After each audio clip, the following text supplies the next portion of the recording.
To those who haven't seen me before, my name is Yu Marie. I taught myself painting 4 years ago when I was battling through writer's block, and I've fallen in love with watercolor.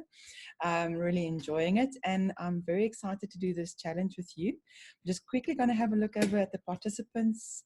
I think most people are in, and for those of you joining from outside of South Africa, even inside South Africa, please pop me a message from where you're from. I'd love to see where everyone is from. And for my fellow local South Africans, I think we'll make the president's speech because they're usually 15 minutes late, so it's scheduled for 8:30 and we'll be done by 8:40, just with some time for Q&A. Yeah, so feel free to pop some questions in the chat or just pop a hi and where you're from. And I'm quickly going to switch off this screen and switch over to my art area so you guys can see what I'm doing. All right. If you got my email, the images were quite big. Sorry about that, but it's just to give you some references so you guys can see.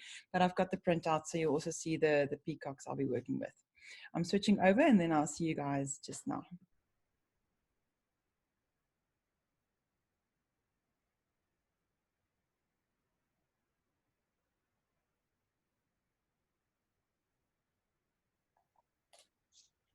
Okay, just getting my chair. I'm still muted. No, I'm not muted. Great. Okie dokie.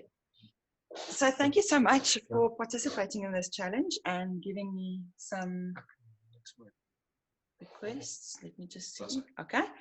Right. Can everyone hear me? Can everyone see fine? Quickly pop me a thumbs up if you can. Just want to make sure before we get started. Groovy. Thanks, Marsha. Thanks, Chris. Thanks, everyone. Okay. So the request was watercolor pencils, dry brush, pen details, but the dry brush is difficult to do without watercolor. So I'm going to combine all of these, and I just picked the closest thing, which is these lovely peacocks. And the one that I really like is this landscape one. So what I want to do is to have the peacock here in the corner, and I've selected a piece of A4 paper because the image that came to mind for me was the peacock here with that beautiful feather spread going across the page. So what I'm going to do is I'm just going to take normal a pencil, a click pencil, and I'm just going to draw in the basic shape of the peacock, and that's where this big picture is useful. Is the focus fine on the painting? Just want to check. I think so. Make sure that we're nicely focused. Just to get the shape right. And a trick for you, if you're battling with basic shapes, you're still struggling to learn to draw, just trace along on your paper. That way you get a feel for the shape of the bird and for what your hand is going to be doing, and it becomes muscle memory. And don't stress too much about the exact shapes. This is watercolor, it's loose, it's free. It's like having a conversation with a friend. It's dynamic on the page. You know, you say one thing and your friend says something unexpected back, and that's how I see watercolor and what makes it fun for me. So don't be too strict with it. Don't be, just give it some space to move. So I'm just roughly going to draw this in here. I'm working with about the thirds. So if you divide your paper into thirds on both ways, you want to put your focal point on one of those intersection points because it makes your picture more dynamic. So I'm kind of aiming to have the head of my peacock, and it's got a nice belly curve there. I'll give it a quick diet just now. I'm just very lightly drawing, so you might not be able to see what I'm doing. But this is really just for me to plan where I want my watercolor to go. And I've got a surprise for you guys with the watercolor pencils because it's going to be used in a different way that you expect. I'm just feeling with my hand where those lines will go. I'm not actually drawing that. And please feel free to draw along with me. Do your own version. If you're up for it, I would love to see it, or if you do it afterwards. And there we go. I'm going to put in the eye, but you will see even over the pencil, it's going to disappear a little bit for a while. And let's just get that head shape in there. Okay, so if you can see that, not really, there we go. You'll see there's not a lot to see, okay? So that's just really to give my eye a basic landing point. That's what I want to work with. And here's my basic brushes. And this is a size 12, my Princeton snap brush. It's just a normal round, and we'll see if I'm using this one, which is a size 2. And with the watercolor pencils, I have just picked out a couple of colors that make sense for me out of my box. I've got a set of Derwent 72 colors. So it's a purple, green, 2 blues, and a dark brown. So I'm going to be working with that. I might pick out something else actually. I'm thinking if you guys look here, there's a lovely golden color in here. And I love to throw an unexpected color like a bright pink. I found that just adds something. You're going to see it becomes very subtle. I'm just quickly popping out a quick orange, and I have that ready there. So I use a spray bottle to activate my paint. We've discussed this in the previous videos. I'll share the links again. But spraying your watercolors activates that pigment because it dries out if you're not using it fresh from the tube, which you don't need to do unless you're using very large paintings. And I want to start with my background because watercolor, we work light to dark. So because I'm adding water, I'm just going in very loose. I'm using my clean jar of water, dipping in my brush, using a spray bottle. And this is going to be more wet and wet than wet and dry, which is where the dry brush technique will come in. And I'm looking at my painting and I'm just seeing, okay, there's no pink in it, but I want to start with some pink in the background, and you're going to see it's just going to give it some nice pops of unexpected color. And this motion that I'm doing with my brush using the side is where the dry brush technique will come in. So you'll see if I move it like that, because the paper is wet, it's going to flow softly. But once we do that where the paper is dry, you'll see a dry brush technique. So I'm just picking from my palette what I like. I'm just letting my hand flow, and I'm kind of just keeping the main shape of the peacock dry and clean mostly. I'll show you guys just now if you need to pick up color.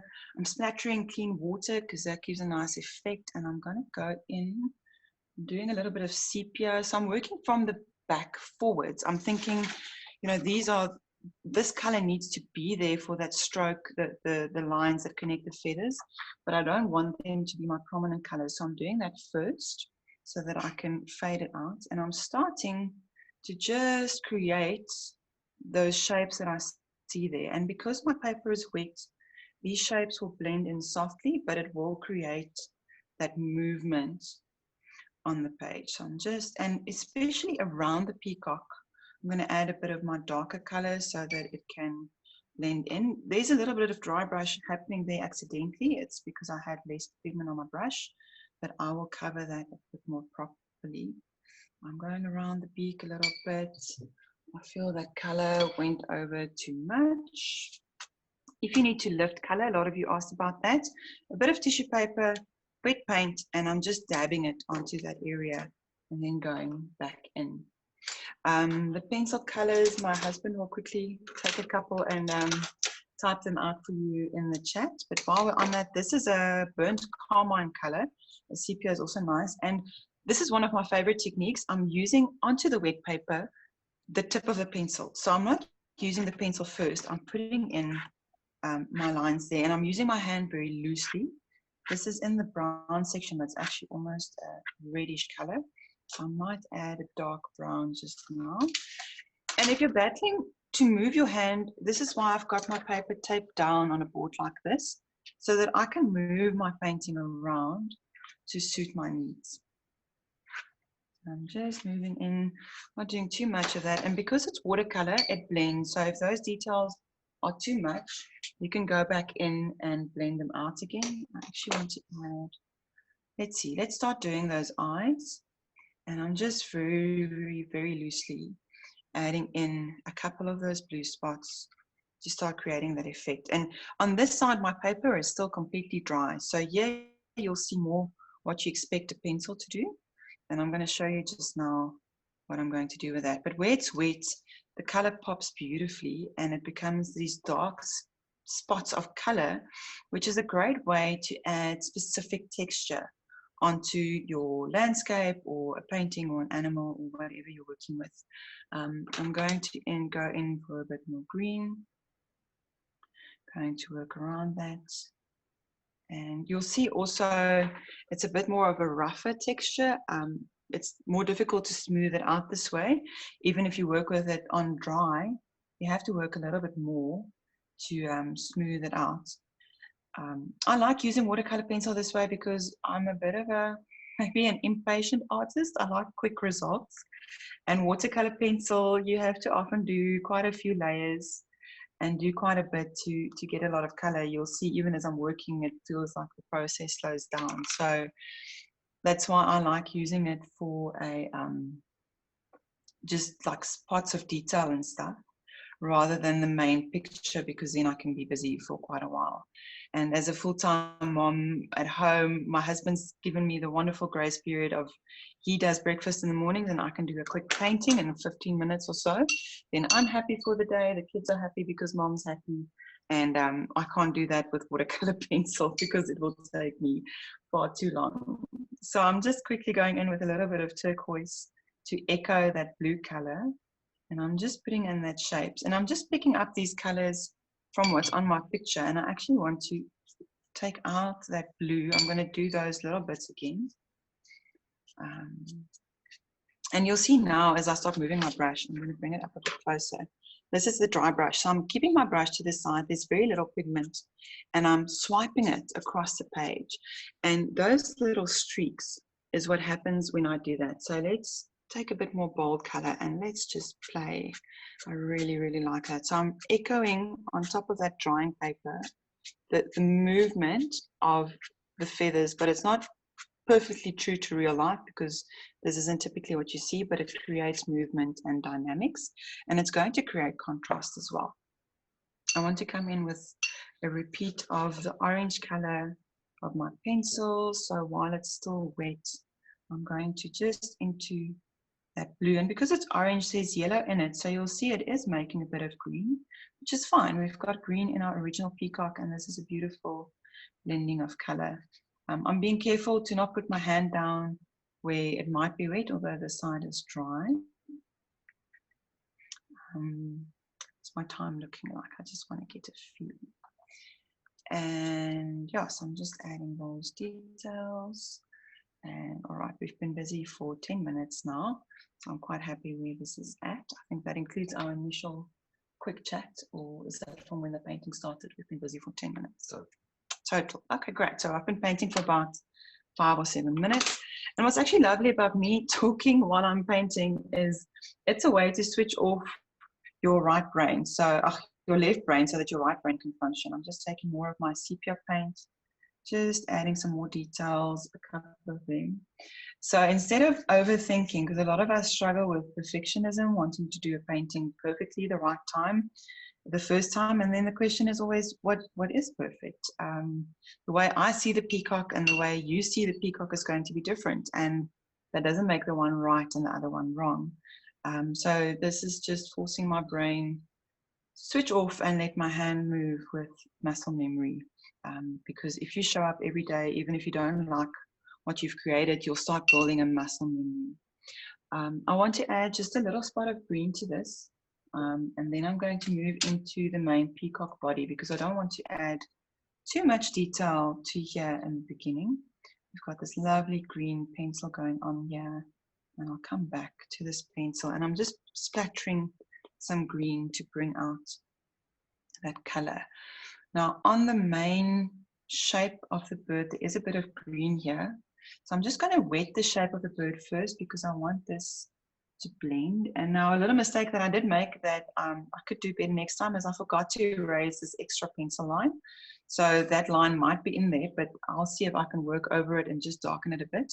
The reason is watercolor sets over your pencil. So if that pencil mark was there to begin with, it's not going to be able to erase it afterwards. You're going to see I'm working very loosely with my brush once again. Don't worry too much about following those lines exactly. We'll get to that. And I'm just working around that little patch of green feathers. I'm going to bring in that feather. And even in the wet texture, I'm starting to use motions like those little bits of down feathers. And again, there you'll see that dry brush technique because I am using more pigment on my brush. That area I didn't wet as much, and I actually quite like what that did. I'm going in for a nice bright green and adding that, and again just working in that texture shape or feather texture. just little dabbing motions, and we're repeating that. And I'm now just bringing in a bit more water with my brush. I just want to smooth out a little bit of that texture and blend it into the body of the peacock. And I realize now actually why I wanted to do the pink. It was subconscious truly before. If you look very, very closely, there's shades of purple in the peacock. And of course, purple is created by mixing pink and blue. And in some of my previous sessions, we mentioned that it's better to rather mix a couple of colors than having a pink, a blue, a purple, a green. Where you can, try and mix those colors rather so that it creates a harmony of the piece on your page. So now here I can get a purple and it's echoing the pink that's lightly done in my background, and that's going to bind these two elements together. So I'm just adding a little bit of that purple, and the purple creates a beautiful dark shade. And if I add a bit more of the sepia, I'm not going to use black. The sepia I've already used in the painting, just to create the shadows here and there. So I'm just bringing in, working that shadow underneath the head. And I'm just working with the cheaper Canson XL watercolor paper again. So this isn't 100% cotton, so my restrictions is a bit more in terms of what I can do with the number of layers I can do, because it is a cellulose paper, so it will start buckling and even pilling a bit if I work it too much. I again just wetted that area of the tail that's going to connect with the feathers with my brush, and I really like this color. Is called Golden from White Nights, and I really, really like it. I'm spattering a bit of texture there for those scales, and I'm leaving the head for last because that's going to be my main focus point. And I'm not even cleaning my brush in between because I like how it blends the colors on a painting. I just went in for a bit of green, and I'm filling in with my brush those little circles. The blue paint I'm using is turquoise, so it's a really bright, vibrant green, blue. You get all kinds of shades. If you have something like a phthalo blue or a bright blue, it's going to give you a better effect than an ultramarine would, or even a cobalt, because that's more a warmer, towards a darker blue. So just see what you have on your palette. Okay, I want to move on to the head so that I don't overwork this section a bit. I just want to take out that color a little bit so that it doesn't disconnect with the feathers. And so every so often you just force yourself to pause, even if it's for 2 seconds, and just evaluate. What I just want to do is the colors here, I just feel they need a little bit more on this side. So I'm just adding in a little bit of dry brush here. And I'm going to come in with those very last fine strokes on the end when it's dry with my pencil, just so that we can really hero the pencil, and I'll bring in the pen. I mustn't forget that. So here's our beak. I'm going to start with a light sepia.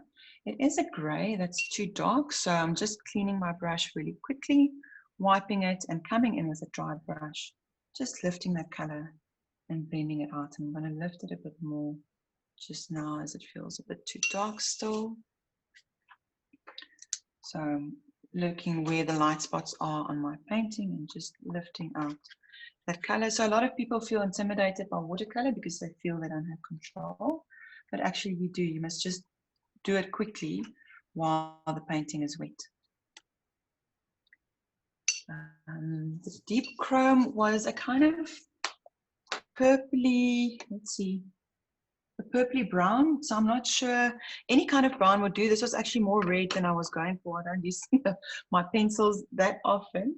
So any kind of dark brown, it could say sepia, Van Dyke brown is often the paint color that you would see. Yeah, so I'm going in very bright for the head of the peacock because I want that contrast. And I'm seeing now that there is some white spots, so I'm just being careful now to blend out. If you wanted to be more specific, you could have traced in with a pencil these little white lines and just colored in around that. But seeing as I was allowed to use pen, I'm going to show you a little trick with the unexpected pen that once our stationery stores are open again, you would be able to find very, very easily. And again, I'm using the dry brush technique just for the head of our peacock. We've got 10 minutes left of the 30-minute challenge, and I'm almost quite happy with how this is going. Again, here, because I haven't picked up pigment with a lot of water, I just want to show you guys how that texture comes in. And this kind of harsher texture draws our eye because it's got greater contrast on the paper. So you want to keep these kinds of dry brush techniques and darkening colors for the very main focal points of your picture. So that's something that's important to decide before you start painting, is what do you want to hero out of the picture. I'm just working in the few darker spots that I see. And remember that watercolor is going to dry out a lot lighter than you expect it to, because we are working with water. So be bold. Don't be afraid to add in a couple of really bold colors and see what happens. If you don't like it the first time, do it again the next time. That's also the advantage of a quick study like this. Okay, I'm going to mix up my sepia, and this is actually now the first time I'm using my palette. Everything else I've mixed on the paper, but I do want a more clear black for the eye, although I'm thinking I can actually just use some pen. So let's do that, seeing as pen is part of our challenge. What I've got here, I'm using my Pigma Micron because this is a much more affordable option than the Lamy Safari fountain pen, although this is a brilliant one if you're investing in a pen. But this is a very nice fine liner, fine tip. The tip just does erase a bit or erode a bit with time, but that then just creates new texture. So I'm going in, just kind of drawing the outline of the eye, drawing the outline of where the highlight would go, and I'm basically coloring it in with my pen. And we're going to see how this works, if it links up and if it blends well. There's a bit of a lid, so I'm just giving it that detail. I actually quite like the regalness that this peacock seems to have. And I'm just highlighting a few details. There's these beautiful little knobs. And if you put pen and ink, any kind of ink, into a wet wash, it will also spread out and blend. And I'm just adding a bit of the texture. Might have been a bit too much, but with my brush, just using little fine strokes, creating that feather texture. And I want to emphasize these this crown on his head with just a few more colors. And I'm just leaning back briefly, because we've got our main focus here. You gently want to fade out your specific details that you're doing. So we're doing them in there. There's the connection with the tail, so a few brushes there. And I'm just going to do a couple of feathery strokes on those lines where we suggested beautiful peacock feathers. And I'm turning it so that my hand has a better angle to do the opposites. And I'm going to give a couple of just very dark eyes, which I could do with a bit more pencil. I just quickly want to show you the gel pen. You could add in those lines there, although I like this head. I just want to add a little bit of white. So with watercolor, typically you need to leave pieces of the paper white if you want to be specific to traditional watercolor, but you can use a bit of white pen just to add that highlights. And I love doing that. It's one of my favorite things at the end. It just adds a couple of pops of color and sparkle on the page.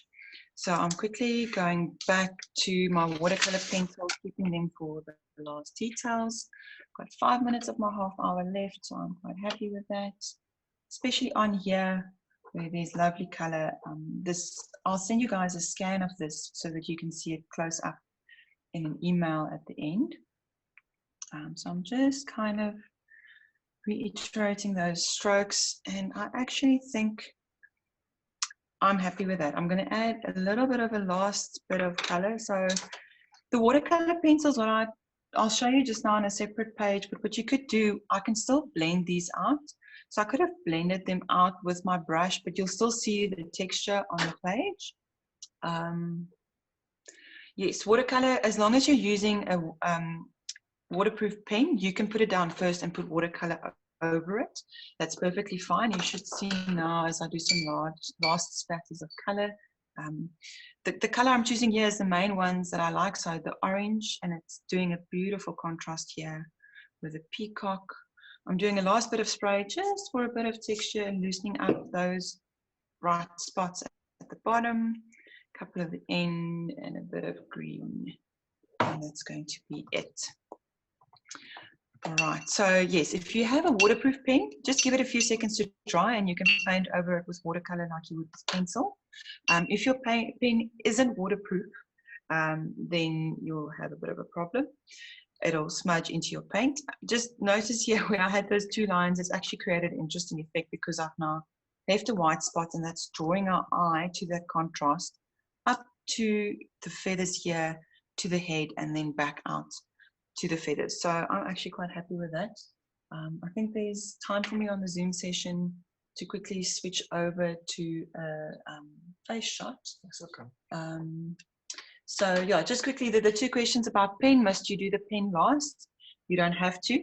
The reason why I do my pen last is I find if I do the pen first, I get stuck in too many details. I draw it out for too long, and then I almost end up coloring in rather than doing these textures. So an interesting exercise for you would be to take the same picture and doing it both ways. Draw it with pen first and then do watercolor over, or do it the other way around and do your watercolor and then just define using pen.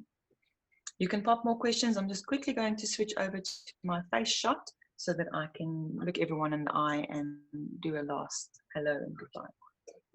Oh, we still have 12 minutes left. So yeah, I can switch over, or let me quickly think. I want to just grab, let me just quickly demonstrate for you what watercolor pencil does. Sign it. Sign it, yes, thank you. I'll sign it. I always forget to sign these things. It just has to dry quickly, so I'll do that just now. So we did that with 2 or 3 minutes to spare, and that was talking in between.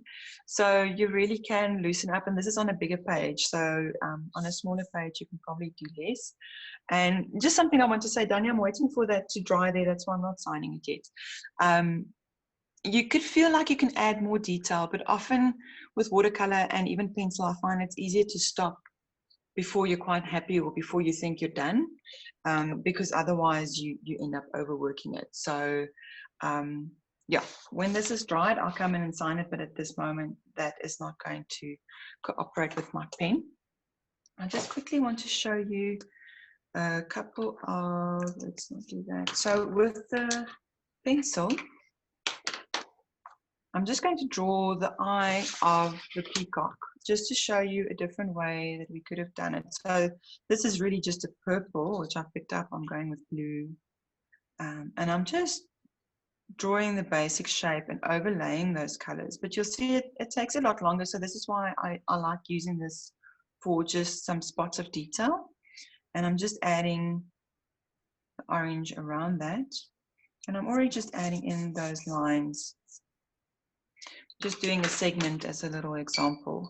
And then I'm just taking my brush with clean water. And then you can very carefully work that, or you can do the same as what we were doing with watercolor and blend it out, but then obviously it's going to be very faint and you're going to have the same blending of colors there. So that's why I like putting down my washes and then adding the pencil on top. You could also, if you don't have a lot of color options at home, but you have a watercolor set, take your brush straight to the tip of your pencil. It is going to muck up the tip of your pencil quite quickly, and you'll have to sharpen it more quickly. But you can see it's basically now going down the same as watercolor would, and then I'm taking the pencil as it's wet and just adding in darker details. So this is beautiful for those eyes of the peacock feathers, and I'm just echoing that. So that's just a couple of different techniques that you could use, or you can draw the shape of the feather first. Let's just echo it in there and draw one over here. So the thing is, if you're drawing it like this, you've got to decide now, am I just going to do a circle for the feather? Am I going to trace the whole thing? So it can bog down your creative process a lot starting with pen because it feels so specific. And that's why I like starting with my watercolor and doing the pen last. But if I were going to draw it, then I'll just do the shape I'll outline the eye. There's another color in there. And then come in with watercolor. Let's do blue. But again, if you're going to, you can then do very loose around it like that, and create a couple of eyes like that and just do different color. It depends on your style, but if you want to do something loose and quick, I actually recommend doing the pen last. Yeah. All right, I'm going to switch over to the face view. If there's any more questions, I'll answer them there. I'm quickly trying to think if I hope I've covered all the techniques. I did try and memorize them, because when I start painting, I just really get into it. But yeah, so give me a second. I'm going to switch over to face view and say a quick hello.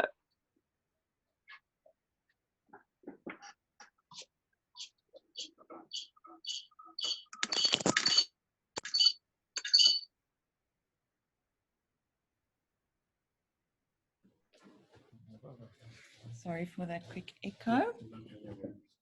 I have unmuted it. All right, I should be back. Okay, can you guys all see me? Why isn't it switching me? Okay, gallery, there we go. Okay, there we go. Did you guys have fun? Did that make sense? It was really quick, but that's my favorite way of painting. So if did anyone paint along, you're welcome to show it up or just pop me a thumbs up in the message. Yeah. Yay. All right, that's beautiful. Well done. This is my favorite part of these sessions. I love seeing everyone painting along. Yeah, so if there's any more questions, you guys are more than welcome to ask. I hope I covered everything. I've got this beautiful set of watercolor pencils that I bought for myself for my 30th birthday. And for the longest time, I thought, oh my goodness, did I waste my money, because I don't use them that often. But for those little pops of detail, especially if I'm doing a landscape, I love putting in little grasses and flowers for that texture, which is sometimes difficult to do with your brush and watercolors. So even water-soluble graphite does a beautiful texture like that. So that's why I did want to include it in the challenge as well.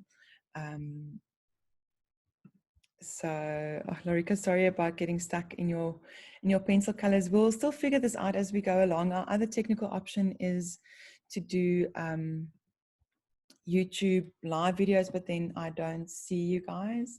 Lorica, yeah, I also only picked the colors out last minute. So otherwise, next time if there's watercolor pencils, I'll try and send you the colors beforehand. Will that help, Lorica, if I send the colors?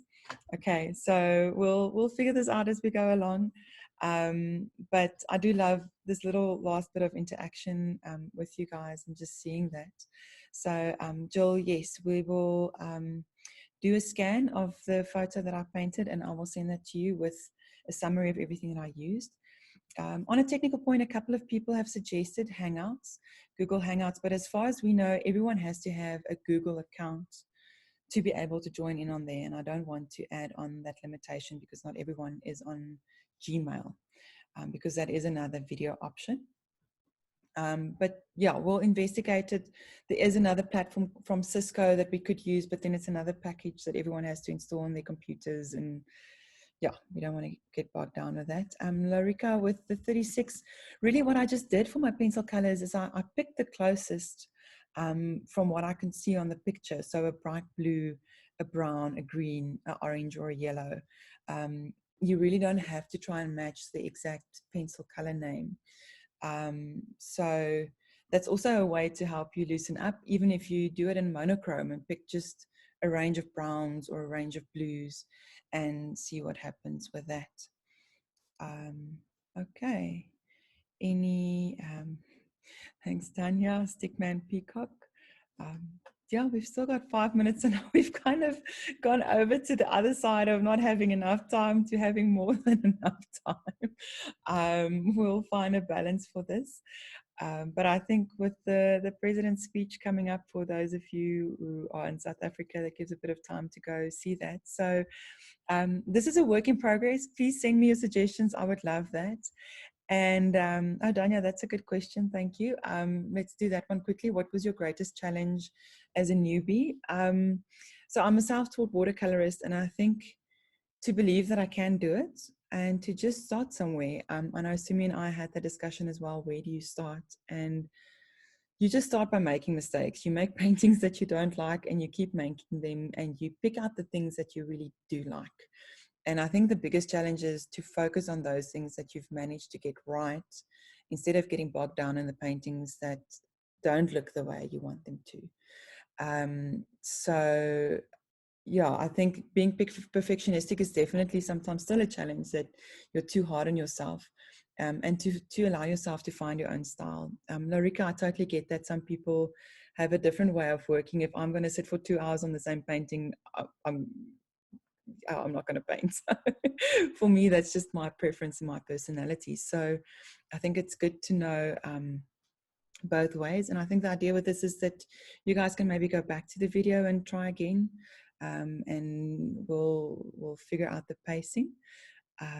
But yes, so I wanted to fit in a quick question and answers. Danya, does that answer your question about being a newbie? I think the main thing is just keep on showing up. That's the biggest thing that's made a difference for me in these past few months, is to just show up, even if it's for 5 minutes, to paint something. Watercolor painting came across my path. So I started drawing with pencil, just trying that first.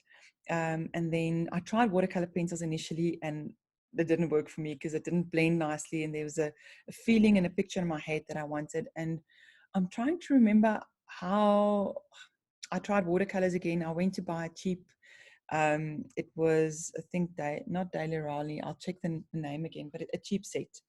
And used them and discovered the flow of the color on paper I just love. And there was a couple of Kindle books that I found that explained it really nicely about sketching in your journal and doing a kind of travel sketchbook. And I just loved the paintings in there. And then I just fell in love, and I started reading and watching everything I could on watercolor.